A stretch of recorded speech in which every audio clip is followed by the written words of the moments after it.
Mūsų kaimo moteris šeimininkės sodina serenčių vagų galuose.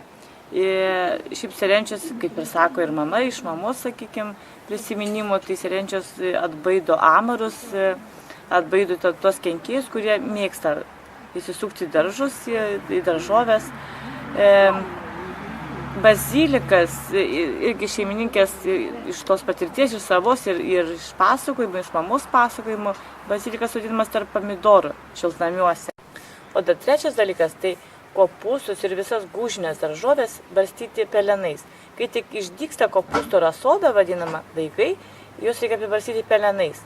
Truputėlį paaugusius kopūstus antrą kartą pabarstome pelenais ir tada tikrai nepuls jokios gūžinės daržovės, jokie kirminai.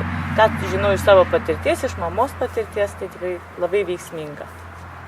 Gal miesto žmogus ir nežino, kas yra serenčių. Serenčių mes vadiname gvazdikėliu. Tai tas, kuris yra sodinamas vagų galuose, kad atbaidytų amarus. Mano daržai užima šiaip 25 arus.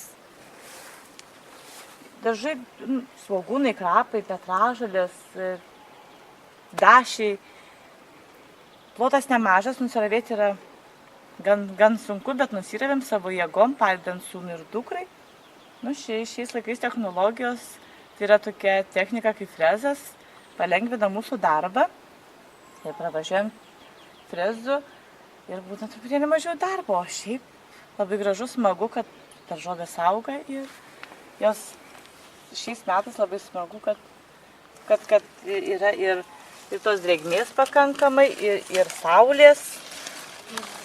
Truputėlį sunku, kad buvo gal pavasarį, bet dabar viskas gerai įsilygino ir džiaugiamės tuo derliu.